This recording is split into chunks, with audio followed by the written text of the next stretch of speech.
Howdy freelancers! About a week or so ago I saw a post on the Anthem subreddit asking if we could call the game dead yet. I managed to avoid reading it until I then found an article from GearNuke claiming that the community as a whole thought that Anthem was totally dead. I've since seen a more recent article, over the weekend just gone, that makes a similar claim. This time, however, it's that Anthem is being treated exactly how Mass Effect Andromeda was. Before I get into this, I want to point out that there are links to the GearNuke article as well as the second article from a site called The Gamer in the description. I wanted to talk about these articles because I think the truth is starting to get blurred with how fashionable it is to publish negative articles on Anthem currently.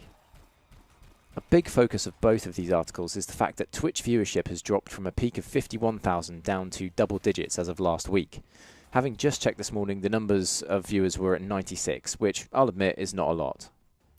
However, I don't think it's possible or even right to judge how active a game's players are based on Twitch viewership. Let's not forget that people watching the game probably don't own it, or if they do, they might just be lapsed players. I'll admit that no one really streams Anthem anymore, but every time I log in and jump into an activity, it's not necessarily lack of players to be match-made with that is my problem, if I have a problem at all. Maybe I'm having a unique experience, but I get matched with 4 people for almost everything. When I don't, the other 3 positions have been filled within the first 10 minutes of that activity. I just can't call a game dead if I'm having no trouble playing with others. It doesn't make any sense to me. A recent Reddit post, which the GearNuke article was based on, cited SpongeBob Battle for Bikini Bottom as a game that had more views at the time. These are 2 very different games, and I'm not trying to say that if Anthem had SpongeBob in it would be getting more views, but you can't really compare the 2 for viewership. For one thing, most of the people watching SpongeBob will be the cartoon's target audience, kids. Anthem generally appeals to a slightly older audience like me, and we don't have the time to waste watching a game that only gets bad press. I think the point that I'm trying to get across here is that you shouldn't take Twitch viewership of a game as evidence that the community is waning. Articles like these ones I've referenced have framed Twitch stats as just that, evidence, but there's no real correlation if you think about it. Streamers will play a game for their community if it's one of a few things. For example, if a game is just released, it'll have loads of streamers playing it. If a celebrity has been reported as playing a game, streamers will jump on it and the game will see a boost on Twitch. Even DLC drops can boost a game's viewership on Twitch, but that just means more people are watching others playing it, not that any more players are necessarily playing the game. I know that with a boost in viewership for any of these reasons there will be a boost in players, but I really want you to think about how these articles in particular are manipulating the viewership stat to make you believe their point. Moving on, the next point that needs to be addressed is the fact that some people are saying that update 1.1.1 was the end for Anthem.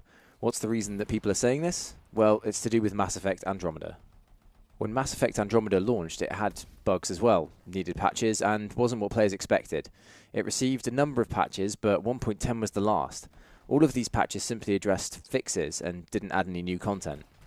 Because update 1.1.1 for Anthem made fixes and added no new content, people are saying that BioWare are dropping the game. They say that the update was the equivalent to 1.10 for Mass Effect Andromeda, and therefore the pattern of behaviour before a game is about to be dropped has been fulfilled. I don't want to keep pointing out the flaws in evidence for articles like these, but if anyone actually thought about what was being said, then they'd realise this isn't the case. EA had an earnings call during which they said they are committed to Anthem, and that they're doubling down on it. I'll add a link to that article on my website in the description. EA is a bad company in many ways, but I really don't see them letting Anthem fall by the wayside. The sheer number of years and amount of money that they must have put into it make it impossible for them to step away so early. No business would do that.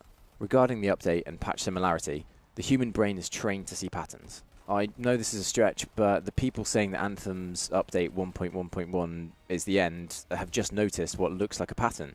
The problem is that for this pattern to be true, Anthem would need to be dropped by EA. As it stands, over the weekend Jesse Anderson, the community manager for Anthem, had tweeted out that BioWare are hard at work on the Cataclysm that was due to hit the game at the end of April. Why would he bother saying that if BioWare have just pushed their death patch for the game? Next up is matchmaking. Apparently, and Forbes have reported on this as well if you look in the description, no one is playing Anthem. According to each of these articles, it is nigh on impossible to play with others because Anthem's player base is now so small. I've already touched on this subject early in the video, but I want to make this point truly crystal clear. I never have an empty space in the activities I play in Anthem.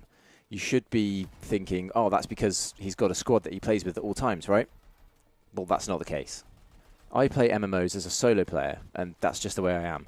I really enjoy the solo experience, and while I might occasionally play with a mate, I really prefer to play on my own and get matched up with randoms.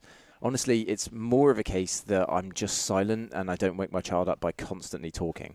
Maybe PlayStation 4 has a buzzing community of Anthem players, and Xbox and PC are just where the game's dead. I still don't think that matters because matchmaking isn't an issue in Anthem. If you look carefully in the Anthem subreddit, you'll see glimpses of people like me peeking through, and they say, "Am I just having a unique experience? I never have gaps in my party." I don't want to hark on about this too much because at the end of the day you'll believe what you want to believe. The bottom line is that I found 3 articles that say the player base is dying and matchmaking is chucking because of it. But in reality, I never have a problem with matchmaking. Maybe it's time people base their opinion on experiences and not online articles. Now for some positivity. In the Gamer article, which you can find in the description, they talk about how No Man's Sky and Final Fantasy XIV redeemed themselves about a year after launch. I've always said that from the start this would be the case for Anthem. Many players might not like it, but it's a reality of current MMOs. Both Destiny 1 and 2 had huge issues when they launched, but they eventually turned it around, and Fallout 76 was a disaster, according to the same people calling Anthem a disaster, until this year. The fact is that developers need this year to get feedback from the community and gear a game towards it. If they asked us what we wanted before release, we'd still hate it, but this way around, we're almost guaranteed to love it. To conclude, I don't think Anthem is dead, and neither do those actually playing it. The issue is that outwardly Anthem looks like it's failing, but all that's happening is that those people who don't have the stomach for an MMO are falling away. Anyone who doesn't enjoy the game is also stopping playing it. But those who are really into what's there in Anthem, the javelins, the beautiful world, and the potential, are sticking around. In a year, Anthem will be a very different game, and the negative articles will turn to positive ones with every new content drop. You could argue that the game should have been perfect when it launched, but can you say that any other modern MMO was when it released? One final point that I want you to take away from this video. Look closer at the negative articles.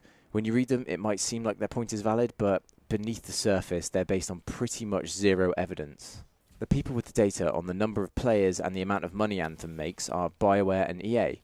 Games Press can make guesstimates with the evidence that they have access to, for example, YouTube and Twitch views, the number of people using a hashtag, and general game sales charts. But all of this evidence really does nothing to demonstrate what's actually going on in the game. If articles were written by honest players, then they would say that, yes, Anthem has its problems, but it's not because there's a lack of players in the game. If you own Anthem, why don't you log in and test what they're saying? Thanks so much for watching, guys. I know this was a long one. Let me know what you think of the subject in the comments. Is Anthem dead? Are there no players? And what about these articles that keep popping up? Are they just trying to get clicks, or are they 100% real to you? I'll see you beyond the wall.